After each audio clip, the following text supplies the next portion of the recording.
My name is Vace. I'm from Pursanova, and this is Dave from Charger. We teamed up together. Dave is our OEM, and they help us build our iron treatment. Also, the one on the right is the one that handles arsenic, iron, hydrogen sulfide, and magnesium. And our left one does the same thing but hydrogen sulfide, and also have ozone treatment, which is it's an amazing product, and we would like to show you how to maintain it as well. David, tell us what's those parts here on the here These first. are a few of the parts that I would suggest one have on hand for maintenance issues. This would be the injector assembly, which is in this top portion of the control valve where you see a letter F on it. I've loosened this up in advance with this handy wrench that we can provide. And one would always want to make sure that they put the system into bypass, where you see the two levers pointing at each other, and relieve the pressure on the control valve by pressing the regeneration button and waiting till it goes into a regeneration.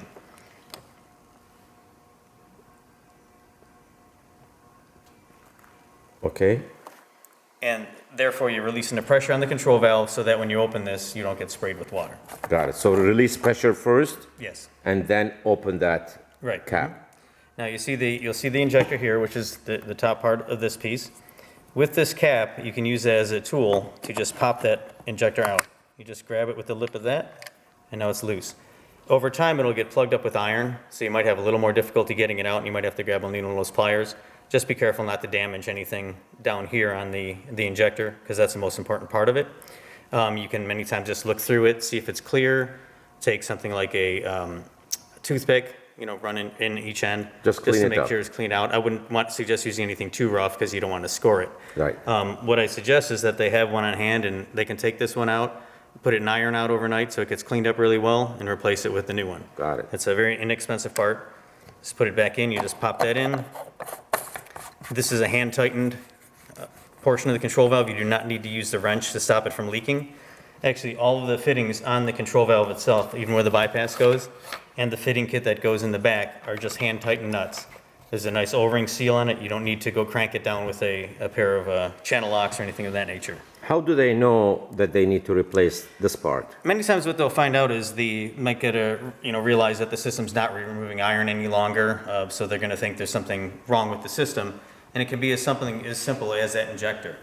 Now the way they can test it is, let me see which one is plugged in here, is they're gonna take the control valve and they're gonna put it into a regeneration by pressing the regen button.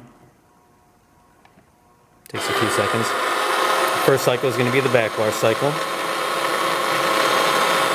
And this is all while the water is flowing through the system. They do not bypass it this time. They want the water flowing through the system.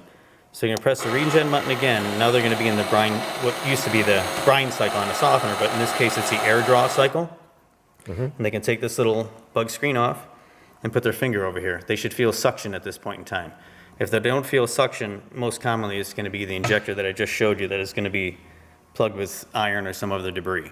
And it'd be as simple as clearing that, putting it, back together, testing it again for draw, and seeing if they've got it fixed. Got it. And then therefore the system should be up and running again. Got it. If they do find out that is the case, I would let it just go through a whole cycle after that, so they're gonna have good water in about another half an hour. And again, what do you call this part? The injector. Injector. So we covered the injector. What's the next part that you think customer might need? The other situation that does arise at times is they will either have water, many times you'll have a report that there's water continuously running down the drain while the system is in service. And this is where the drain line attaches here on this bigger fitting in the back. So while it's in service, meaning when there's just standardly operating, water running through it, the water's continuously running down the drain. That would be an indication that there's a problem with what's called the internal cage assembly. And these little O-rings, if you see on the inside, can go bad over time and get a nick in them, per se, just because of iron buildup and whatnot. And water could start bypassing that and going down the drain while it's in service.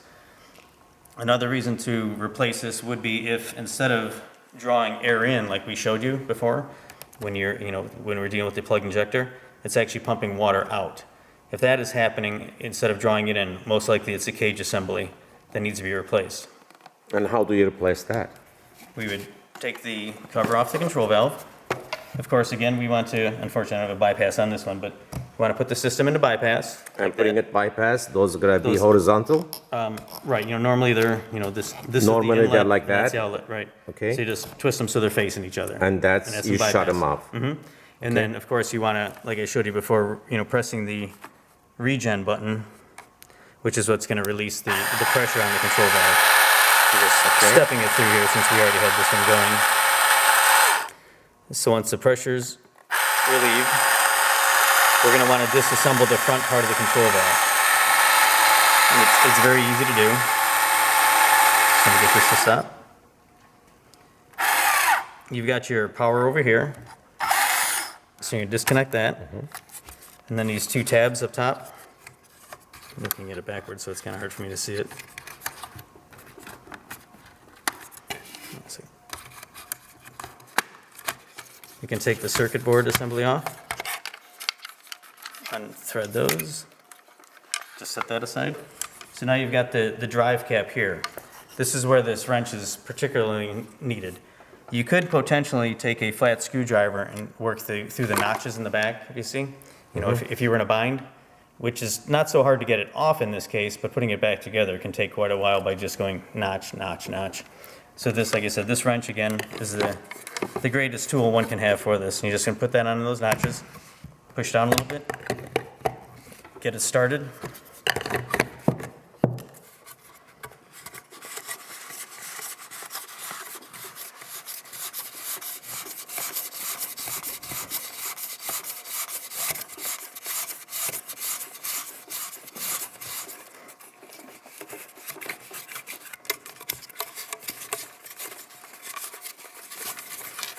There's probably going to be some water coming out of this.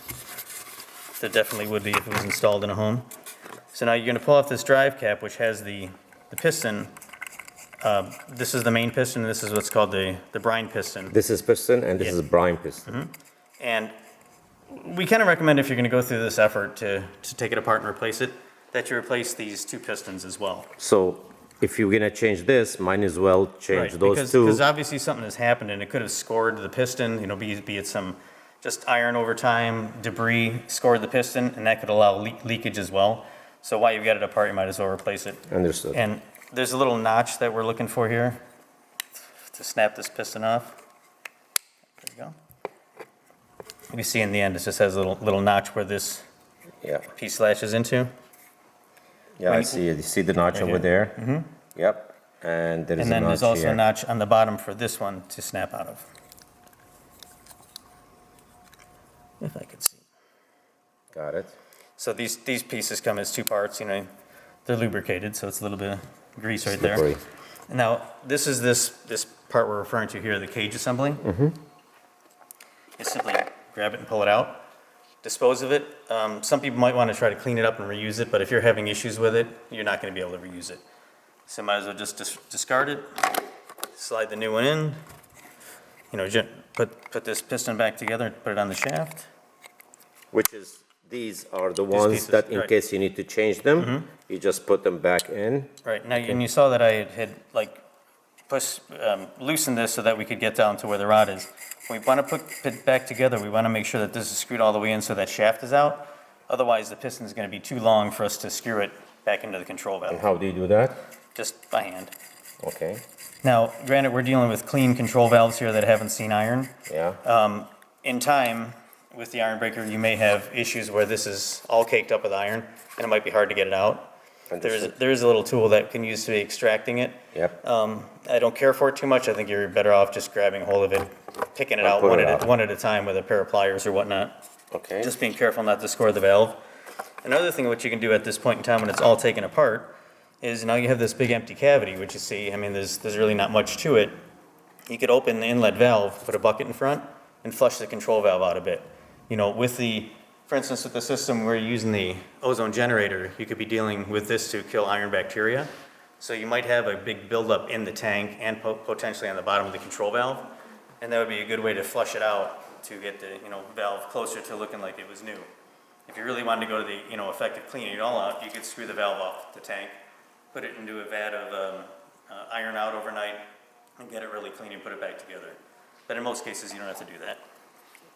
So you would put this back again? Yeah, so this is gonna be the new one. And can you teach them again what to do over here? Right, this is just for. Because we changed this. Yeah, because we were taking the piston off, so I had to extend it Okay. in order to get to where the piston attaches. Got it. Now So when you I see the short part over here. Right. Now when I want to put it back together, I want to rotate this all the way to the right until it stops. You don't have to crank on it, you know, it's nothing you have to do very hard, just be, you know, put your Tender. normal strength into it. And then when we put it back together, we're just going to stick it straight in the control valve. Throw it back on. And there's an important part coming up here that we're going to deal with. You know, many times the question is how tight should I make the drive bracket when I put it back together? Now what's nice about this, it has a stop on it, so you can only tighten it so much. You can't over tighten it. But you could under tighten it, and then you could have the same result of water running to the drain the whole time. So how do and you not know when? functioning. How do you know when to stop? Right there. That's You just- it? you That's just- it. I mean, Can't go It's anywhere. not like you think you can do a little bit better, I mean, it Yeah. stops. So don't overdo it. Right, because you just can't do anything. Got you it. know? And then when we're gonna put the circuit board back on, we wanna make sure that this cable is in its little locked position here, because if it binds behind, it's gonna be hard to, Over here. Yeah, right over here. Yeah, got it. and then you're gonna take your whole circuit board assembly along with the gears that are on the back. That's another product, I mean, there's so little that goes wrong with this control valve. I mean, these parts are all available.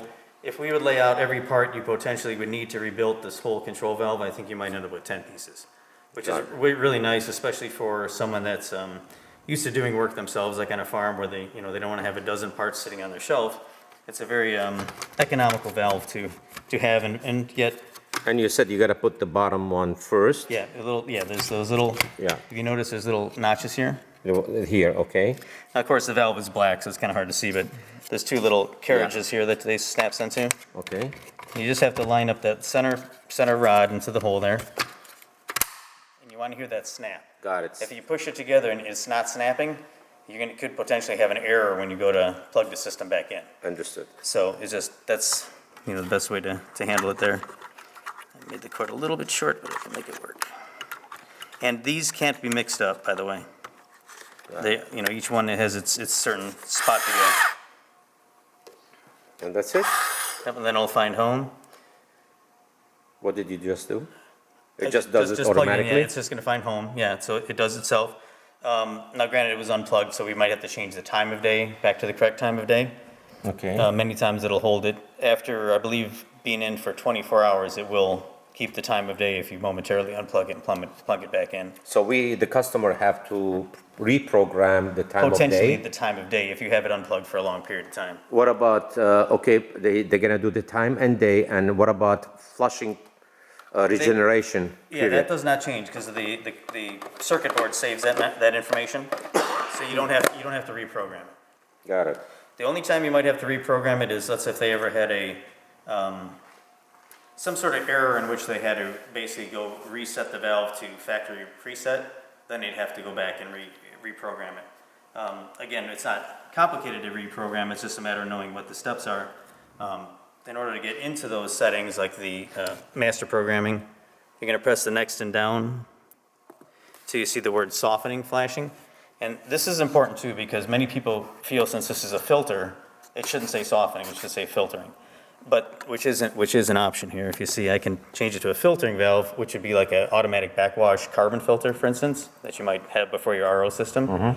But in this case, we want to leave it as softening because, for one, it is, in a sense, a modified softener valve. And instead of drawing brine, it's drawing air in this case. So that's why we need that setting. Plus, if we leave it as filtering, it adds an extra backwash cycle that we do not want, and it would purge the air out of the tank. Now on a CR26 unit, which is, you know, basically this one would normally be, which is the PCR26, I should say, which is for the arsenic and the manganese as well as hydrogen sulfide and iron, that would have the extra setting, which is another backwash, just to purge the air out of the system because the air doesn't need to stay in the tank when we're dealing with the PCR26. Got it. But on the other system, with the ozone generators and or without the ozone generators, you want that pocket of air at the top of the tank after it goes through its regeneration. Why That would helps somebody oxidize. need to use the ozone generator? We recommend this for when they either have or potentially could have iron bacteria. So what'll happen is this doesn't have ozone going into the water in the house. It's just going to draw ozone in during the draw cycle of the control valve, and it's going to sanitize the tank. So if you can imagine any bacteria that's collected in that tank between regenerations, this should kill it. So therefore, you shouldn't have any issue with it after the system as well. What's the difference between this system and this system? Look, with the ozone generator or without? Well, sometimes customers would order it without because they only have iron, but they don't have iron bacteria. Right, then this would be it's basically the standard unit, the standard iron filter, which just has a combination of neck sand media and coconut shell carbon. Yep. And no ozone generator, so it's just going to draw the air in during regeneration. And you'll have the compressed pocket of air where the oxidization will happen of the iron and the hydrogen sulfide. And this happens all naturally. Yes.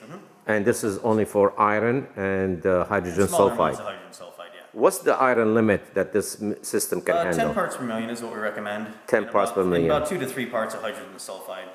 Many times people don't really test for the hydrogen sulfide. They'll just comment that the water smells like rotten eggs and think that's enough. And most times it is. The CR26 is the PCR26, sorry, is a great system for where they potentially could have higher amounts of sulfur, hydrogen sulfide, higher amounts of iron, and then also the arsenic and the manganese. The standard iron filter itself isn't that great on we're setting it every 3 days, assuming the common household would go through that amount of water in about 3 days. Understood. Anything else you think we should add, Dave? We have talked about in an installation as far as the options on the fitting kits in the back of the control valve. Unfortunately, I don't have one here currently, but they run from the shark bite type fittings, quick connects. We've got PVC solvent, we have PVC threaded.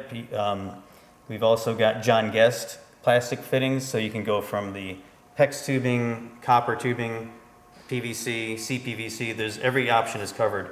With this control valve, you can go up to 1.5 inch connections on it as well, because the valve itself can handle up to 21-inch tanks in softener applications, I believe 18-inch tanks in filter applications, and you can put 27 gallons a minute through the control valve based on the size of the mineral tank. That's it. Anything else, Dave? I didn't know if you wanted to walk through the initial setup when the customer installs the system for the first time. Why not? Okay. That's slightly red. Okay.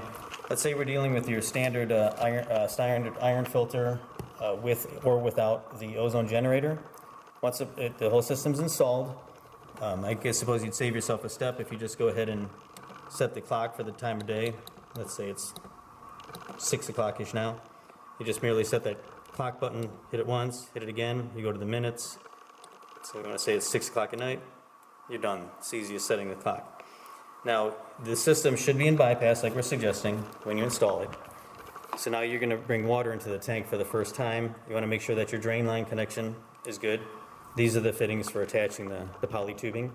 It's a 5/8 outside diameter, which works with this. And we suggest a semi-rigid polyethylene tubing. That flexible stuff that kind of collapses, it's not a good idea. It can restrict the flow and it also can collapse over time and then cause issues with the system. And that goes over here. It goes right over here into the big fitting. Got it. So what we're going to do then is, while it's still in bypass, we're going to press and hold the regeneration button. So now it's going to start into the backwash cycle. And we're going to slowly open the inlet port of the bypass. Where?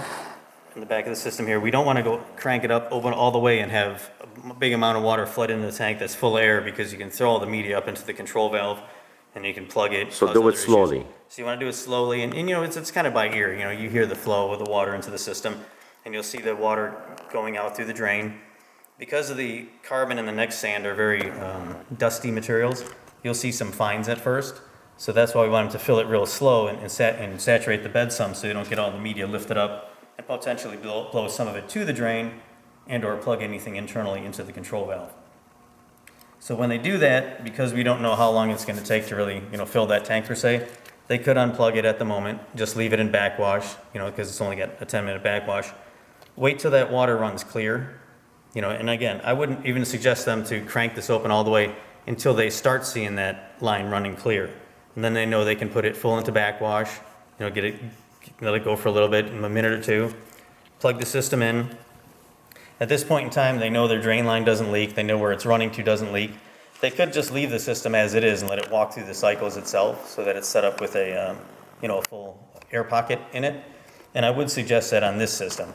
But the CR26, the PCR26 system, I wouldn't see any need to leave the air pocket in it so you could step it through.